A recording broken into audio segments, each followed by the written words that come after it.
Masih bersama Abdullah Azwar Anas, Bupati Banyuwangi. Mas Aap, tadi ketika awal sekali Anda bicara, Anda mendengar rakyat. Memang seorang pemimpin selayaknya mendengar rakyat, bukan menyampaikan keluh kesah kepada rakyat. Jadi kalau pemimpinnya berkeluh kesah, lalu rakyatnya berkeluh kesah kemana gitu. Anda melihat kegembiraan atau kebahagiaan di tengah-tengah rakyat itu? Iya, jadi rakyat ini sebenarnya ngikuti filosofi akal sehat saja.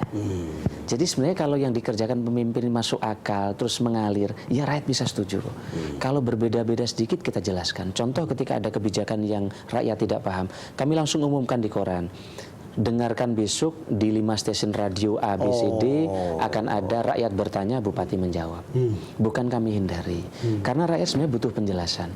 Bahwa ada orang sekelompok yang memang pahamnya salah, tidak semua itu bisa biasa. Betul. Tetapi ternyata rakyat ini perlu dipahamkan, perlu dijelaskan, dan yang penting kemudian mereka merasakan.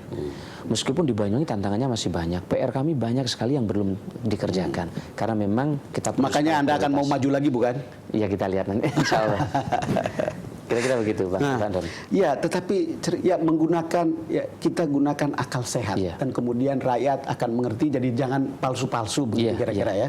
Lalu kemudian menjelaskan kepada mereka, karena tidak terbayang bagaimana menghela publik untuk bisa mengikuti apa yang mau ini. Tapi kecuali kalau kita memberikan apa yang mereka harapkan. Kan?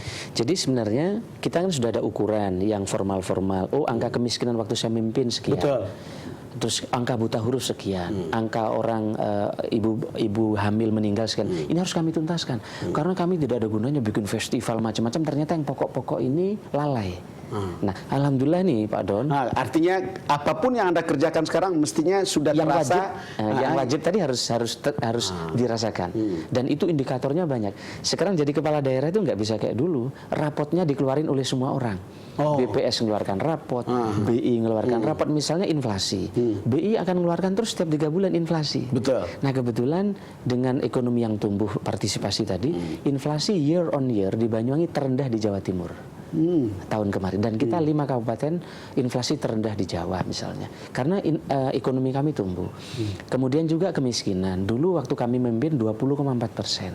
Nah, sekarang dengan kerja keras dari banyak orang tinggal 9,5%. Angka buta huruf kami dulu 45.000 orang, sekarang 0. Nah, dan ini semua diukur. Ngetesnya 0 gampang, disuruh baca bisa nggak?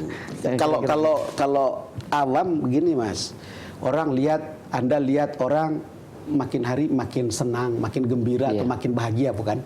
Jadi tidak ada lagi hal-hal yang membuat orang merasa hidupnya baik. Dan itu di BPS bisa diukur indeks harapan hidup. Indeks harapan hidupnya tambah turun apa tambah naik, kira-kira gitu.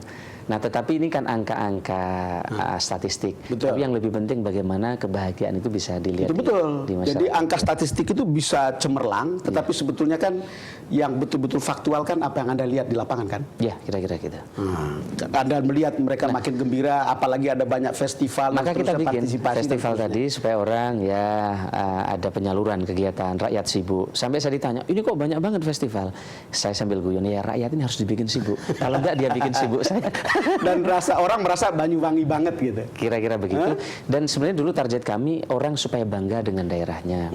Dulu kan banyak teman-teman saya kuliah di Jakarta, mana rumahnya? Surabaya. Padahal rumahnya licin banget. Nah, padahal rumahnya Banyuwangi ngakunya Jember misalnya. Nah, karena tidak bangga dengan daerah. Nah, ini semua kita dorong supaya rakyat bangga dengan daerahnya. Mas, selalu ada cerita bahwa hanya pemimpin yang bersih yang bisa diikuti oleh rakyat. Nah, ini memang menjadi tantangan kita semua karena rakyat ini sekarang dekat dengan kita dan instrumen-instrumen publiknya juga ada. Oleh karena itu maka birokrasi setidaknya kepatuhan terhadap administrasi harus kita kerjakan. Dulu Banyuwangi pernah disclaimer sebelum kami. Sekarang alhamdulillah sekarang kita sudah WTP berturut-turut. Bahkan tahun ini kita WTP dengan base accrual di Jawa Timur pertama. Nah, ini semua adalah transformasi yang kita kerjakan di birokrasi, termasuk yang jurusan akuntansi waktu kami rekrutmen PNS IP harus 3,5 itu di Banyuwangi. Jadi jurusan tertentu di Banyuwangi, rekrutmen PNS kami IP harus 3, passing grade-nya itu tinggi. 3,5. Dan waktu kemarin, waktu tes, nilai langsung dilihat oleh orang tuanya, lulus atau tidak. Sehingga tidak ada intervensi kita untuk mengintervensi calon-calon PNS. Mas Aap, sebetulnya tidak enak untuk kita tanyakan, tapi saya harus menanyakan, apakah Anda bertanya dulu-dulu kemana sih? Ya, sebenarnya tergantungan, Om. PNS ini kan tergantung inovasi dari leader, kira-kira gitu. Dan ternyata PNS itu tidak seluruhnya salah. Karena PNS ini tergantung atasannya.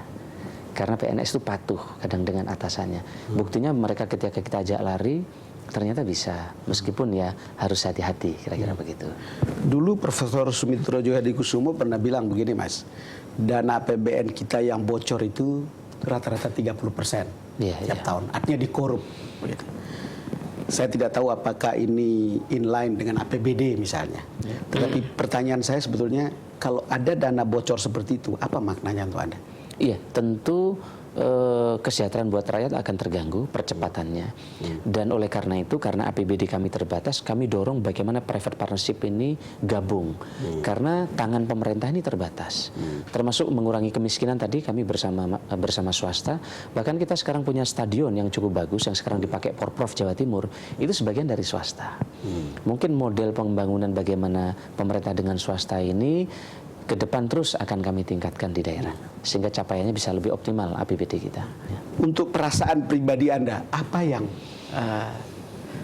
Anda belum wujudkan untuk Banyuwangi? Jadi gini, kami ingin meningkatkan terus aksesibilitas pelayanan kesehatan.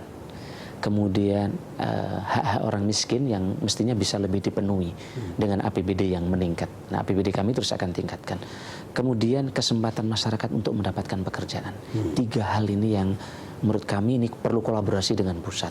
Karena kalau pusat hanya mendorong pertumbuhan di kota saja, maka migrasi orang ke kota terus akan tinggi dan itu tidak menyelesaikan masalah. Nah, sekarang policy trickle down effect dari kota untuk mendorong pertumbuhan di kabupaten-kabupaten, saya kira ini baik. Sehingga dengan begitu ke depan pusat pertumbuhan akan ada di desa, di kabupaten-kabupaten di tingkat 3 dan tingkat 2 misalnya, maka kesempatan orang mendapatkan pekerjaan dengan tidak meninggalkan rumah akan semakin tinggi. Sekarang dengan banyaknya orang urbanisasi ke kota, banyak orang meninggalkan rumah. Betul. Ketika meninggalkan rumah, banyak anak-anak mereka yang mengalami masalah. Ketika mengalami masalah, ini kan menjadi PR bagi daerah yang bersangkutan. Terus ini menjadi, maka 3 hal tadi yang kami masih belum belum bangga dengan pencapaian ini. Kira-kira. Mas Aap, terima kasih sudah datang ke Sama-sama, DBS terima kasih. To the Point. Matur nuwun, terima kasih. Suhun. Terima kasih. Pemirsa, demikian perjumpaan kita dalam DBS To The Point kali ini bersama Bupati Banyuwangi Abdullah Azwar Anas. Kita akan jumpa lagi dalam DBS episode berikutnya dengan tokoh yang lainnya. Terima kasih atas kebersamaan Anda. Sampai jumpa.